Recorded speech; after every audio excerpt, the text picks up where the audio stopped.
E eu separei um corte aqui do programa G4 da Band Esportes, onde os comentaristas aí falam sobre tudo o que aconteceu no derby de ontem, que terminou empatado em 1-1, aonde o Parmeirinha ali mais uma vez teve a sua ajudinha, recebendo ali um pênalti que, na minha opinião, e também de vários comentaristas, não somente aqui do programa G4, mas vários programas de esportes, falando que realmente aquele pênalti ali não existiu, porque o Flaco Lopes, ele simplesmente chuta a perna do Charles e cai dentro da área. Mas enfim, é só uma mera opinião minha. Você pode deixar a sua opinião aí também nos comentários. Se você pensa igual ou se você pensa diferente, tá tudo bem. Fica comigo até o final do vídeo. Se inscreve aí no canal, ativa o sino, deixa o seu like e vamos lá para as últimas notícias. A não ser que aconteça uma coisa muito diferente, na minha concepção, que o Cruzeiro passe a jogar de forma muito diferente, que sabe jogar, é só esse jeito que sabe fazer, né?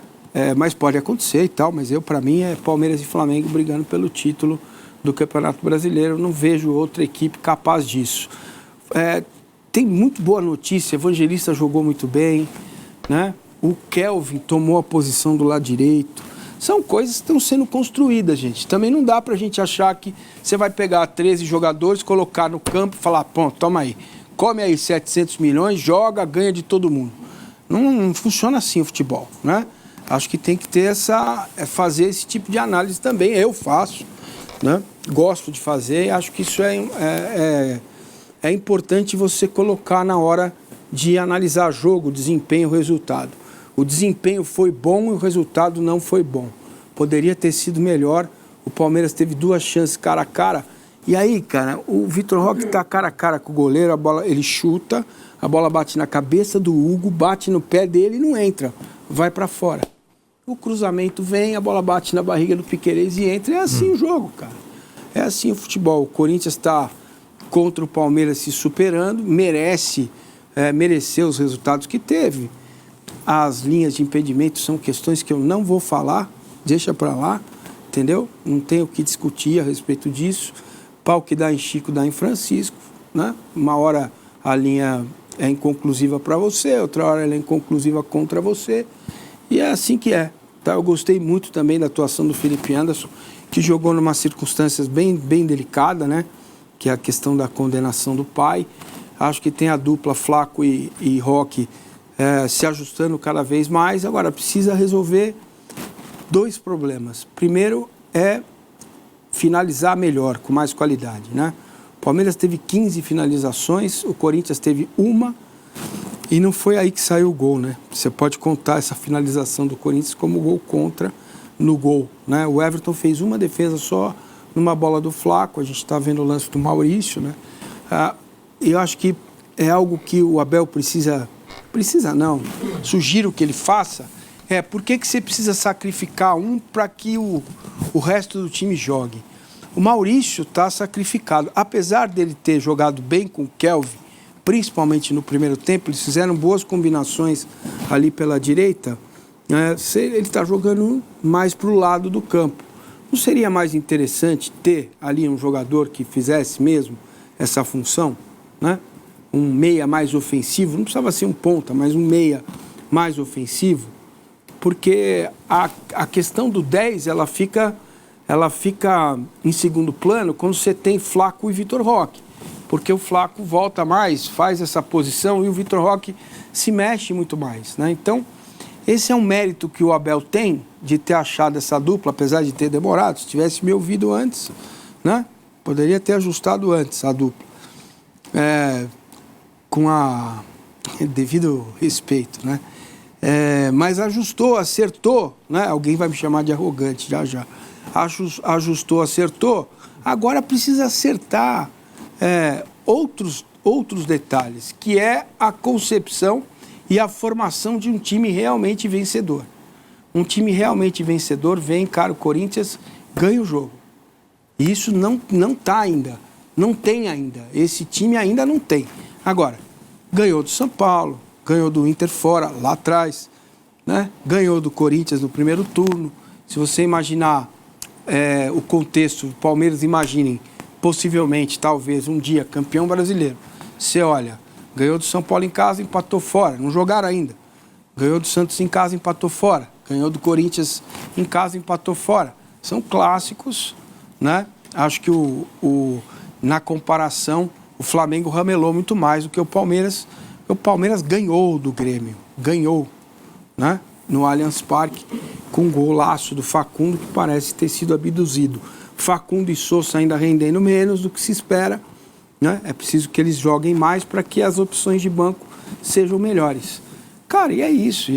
E ponto. Não tenho muito mais o que dizer, a não ser, eu tenho absoluta certeza que esse time vai melhorar e muito ainda. Muito bem. Ô Vessa, e do outro lado, o corintiano saiu satisfeito. É um empate 0-0 em casa, tem um levantamento 1-1 em casa, tem um levantamento interessante. O Corinthians não ganha em casa na Neoquímica Arena pelo Brasileiro desde maio, quando ganhou do Santos, né? Mas de qualquer forma, ontem meio que resistiu e resistiu, empatou 0-0. Eu sempre acho 1-1 de novo. Eu sempre acho estranho quando eu olho um time da casa empatar e empatar como se estivesse fora, que foi para mim o que aconteceu. Mas de qualquer forma o corintiano está satisfeito, é isso? Esse recorte que você pegou aí do Corinthians com a dificuldade de jogar em casa, ele existe, mas eu acho que ontem é a parte. O problema não é você empatar com um dos melhores times do país, diante de toda a circunstância que a gente vai falar. Mas tem empatado com Vitória, com Fortaleza, entendeu? Perdido do Bahia, na última bola pro Red Bull Bragantino. Esse é o problema, não é empatar com o Palmeiras. Em relação ao jogo ontem, para mim, claramente o Corinthians ganha um ponto e não perde 2.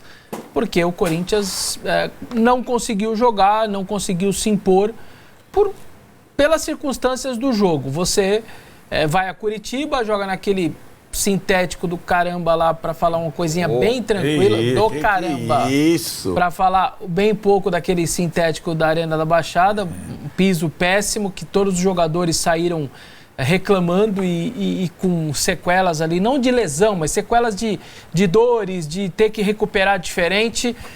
E você vai para Curitiba, volta, depois de ter jogado uma decisão, e pega um Palmeiras que estava descansando a semana inteira, que já é muito bom fisicamente, né? O Arnaldo sempre toca nesse ponto, muito forte fisicamente. Você dá a semana livre, então, aí esse time fisicamente vai se impor contra qualquer um.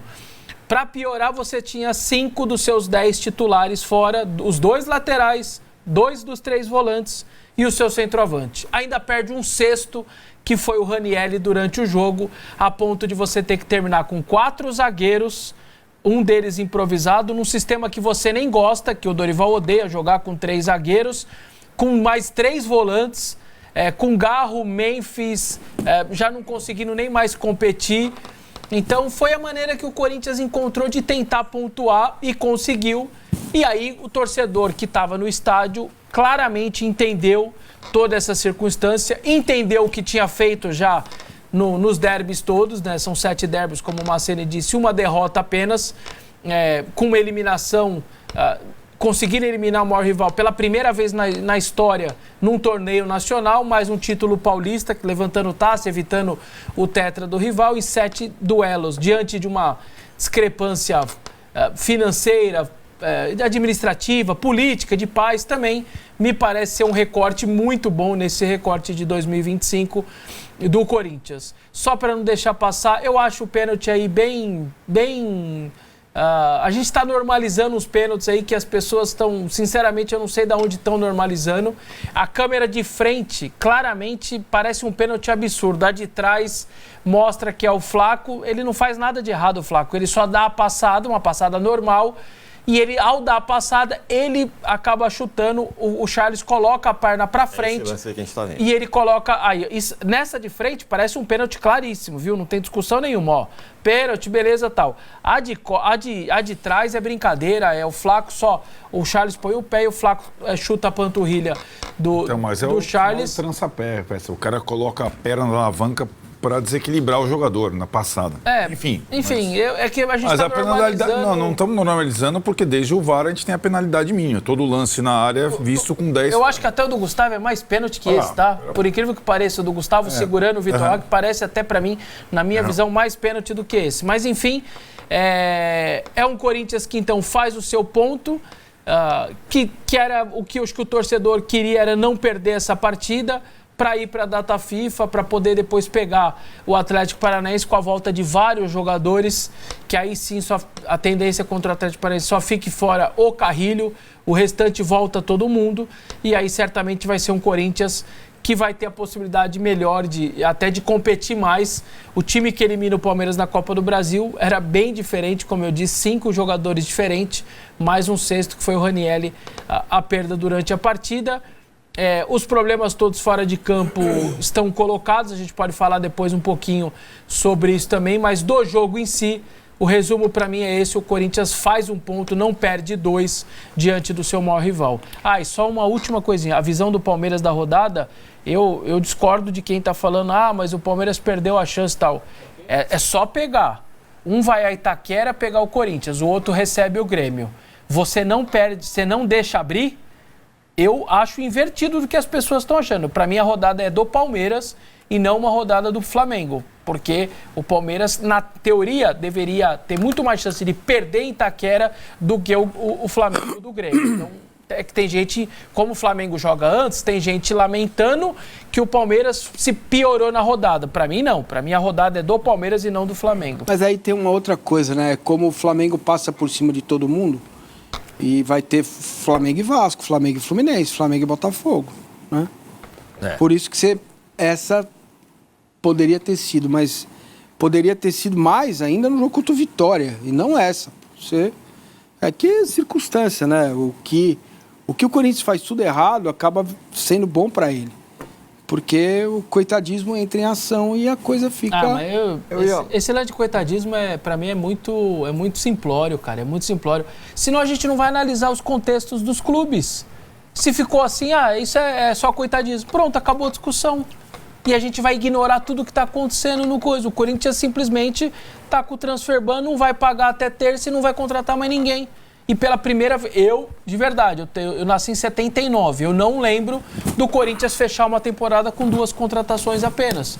Isso daí carece até levantamento, enfim, a gente vai levantar na redação e tal, porque não existe isso. O Corinthians vai terminar o ano com 2 reforços e 2 reforços gratuitos contra um adversário que tinha 700 milhões de direito econômico.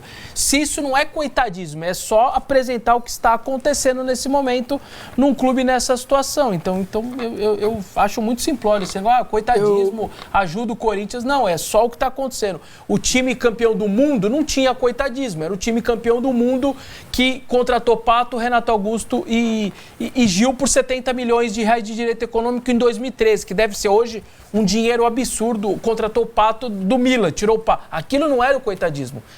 Era um Corinthians poderoso que podia contratar. E não tinha o papo de coitadismo. Era a vida como ela é. Hoje a vida como ela é uma dificuldade do Corinthians. Eu acho bem raso isso. Você só confirma o coitadismo porque quem fez isso com o Corinthians foi ele mesmo, não foi um agente externo. Então isso acaba se justifica isso. Você pega o resultado do jogo, o fato do Corinthians estar em 13º, o fato do Corinthians ter ganho um estadual, e isso vira um trunfo a favor do Corinthians. O Corinthians se acomoda nesse lugar, né, para justificar o que ele mesmo fez com ele.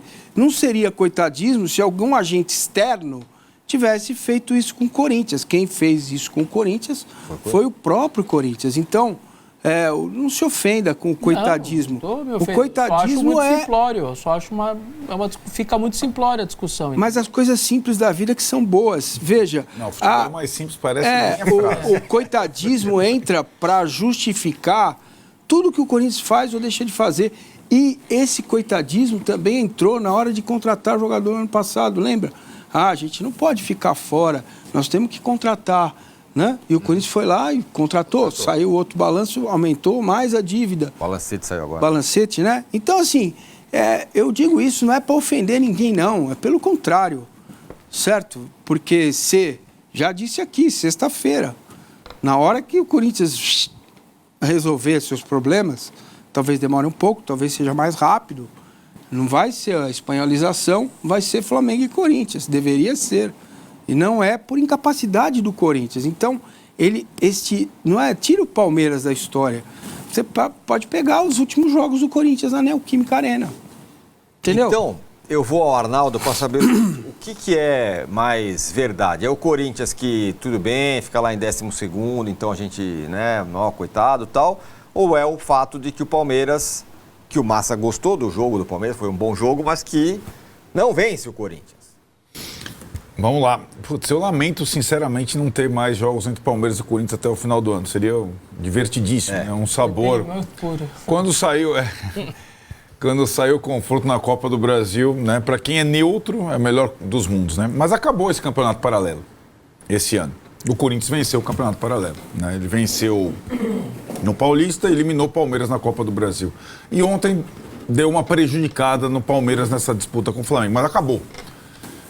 Acabou, vai ter ainda suas repercussões até os próximos jogos dos dois, nós vamos estar na data FIFA, então sugiro que a gente continue desafiando essa rivalidade nessas próximas horas, porque ela não vai ter mais. E aí, vamos lá, sendo que esse campeonato paralelo acabou, e isso conta no futebol, tem muitas vezes que os dois rivais vivem um campeonato paralelo durante uma temporada, o Palmeiras está numa raia, o Corinthians está noutra, né? Daqui para frente. O Palmeiras está na disputa do título brasileiro e na Libertadores, o Corinthians está no meio da tabela do brasileiro e na disputa do título da Copa do Brasil. Então eles não vão se encontrar mais. Nenhum vai prejudicar o outro, etc e tal. A não ser que, sei lá, exista alguma coisa extra-campo, de provocação, sei lá, mas esse confronto lamentavelmente acabou hoje, né? No pós-jogo. E aí, eu acho, Tironi, os dois têm coisas boas para tirar de ontem, né? Se você olhar o copo cheio. O Palmeiras, como disse, dá sinais de uma melhora óbvia, porque a qualidade dos jogadores do Palmeiras é muito grande e vai aumentar com a presença do Andreas Pereira.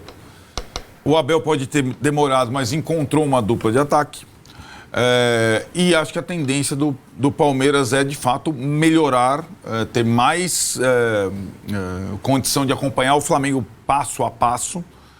E o Corinthians, não desta forma, não vai contratar, mas recuperando os jogadores, tem condição de avançar na Copa do Brasil. O Palmeiras vai jogar contra o Flamengo. O Corinthians vai jogar contra o Atlético Paranaense e um Mineiro na próxima fase. Vou acrescentar, o Palmeiras vai jogar contra o Flamengo e o River Plate. O Corinthians vai jogar contra os seus adversários no Brasileiro e Atlético Paranaense e um Mineiro mais à frente. E acho que é aí que vão ser lançados os desafios para os dois, né? E aí eu acho que vai ter as duas coisas. A perspectiva de melhora dos dois, o Corinthians com a volta de titulares e o Palmeiras com os reforços que começam a jogar, e as cobranças dos dois, independentemente do clássico. Bom, como eu falei no início desse vídeo aqui, na minha opinião, não foi pênalti. Para mim, o Flaco Lopes, ele claramente chuta a perna do Charles e cai. Ele simula ali um pênalti e o juizão caiu na dele. E o que mais me impressiona é que o VAR, que está ali para corrigir o erro da arbitragem dentro de campo, ele não corrigiu, ele simplesmente não chamou o juizão. E tá tudo bem, pênalti pro Palmeiras, e é isso. Agora, quando o Corinthians fez o gol, e quando o Corinthians faz um gol na arena, porque isso já se tornou costume, todos os gols que o Corinthians faz na arena, o VAR imediatamente ele aciona. Ele busca uma falta, ele busca um impedimento, ele busca um lance irregular, ele busca alguma coisa para tentar anular o gol do Corinthians. É impressionante como o VAR atua tentando prejudicar o Corinthians dentro da nossa casa. Um pênalti que, na minha opinião, não foi, ele não chamou pênalti pro Palmeiras, ele não chamou para corrigir o erro da arbitragem ali dentro de campo, e um gol do Corinthians ali, legal, que foi um gol contra ainda, os caras, o VAR começou a analisar ali e tal, para ver se realmente encontrava alguma coisa. É impressionante o VAR, como ele atua contra o Sport Clube Corinthians Paulista. Mas enfim, Como eu falo, essa é a minha opinião. Se você pensa diferente, deixa aí nos comentários. Se você pensa igual, já deixa aí o seu like e deixa aí também o seu comentário, o que você acha, o que você achou da arbitragem de ontem. Sem contar faltas bobas, faltas desnecessárias, que o juizão marcava tudo para eles. Parece que cada 10 faltas que ele marcava para o time do Parmeirinha, uma ele marcava para o Corinthians. Era 10 para eles, uma para nós. Jogador derrubava, jogador dos porcos derrubava jogador nosso, segue o jogo, foi na bola. O nosso jogador tocava, triscava no jogador deles, o juizão ia lá e marcava a falta. Impressionante a arbitragem de ontem. E o que eu vejo aí, os comentaristas que são anti, né? Alguns deles aí elogiando a arbitragem de ontem. Não tô aqui dizendo que a culpa do resultado foi da arbitragem, tá? O Corinthians não, eu achei que o Corinthians não jogou muito abaixo ontem do que ele pode render. Tudo bem que estava desfalcado ali e tal. Mas, meus amigos, o importante é que esse ano o Parmeirinha não arrumou nada com nós, só tomou na taca, só apanhou do Coringão, essa é a realidade, e só ganhou um jogo de nós, porque aquele jogo nós tinha Matheus Donelli no gol. Estávamos desfalcados e com o Matheus Donelli no gol, que foram 2 gols de fora da área, chute de fora da área. Se não fosse isso, meus amigos, esquece, esse ano eles não teriam arrumado nada contra nós, só apanharam. 2025 vai sangrar, assim como sangra 2018 no Paulistinha Day. 2025 vai sangrar por toda a eternidade na vida do Parmeirinha. Então é isso. Eu vou ficando por aqui, deixa aí o seu like, deixa aí o seu comentário, se inscreve aí no canal se você não é inscrito, ativa o sino, assim toda vez que a gente sobe aqui um vídeo, você é um dos primeiros a receber aí no seu dispositivo, no seu celular. Tamo junto, até o próximo vídeo e vai Corinthians!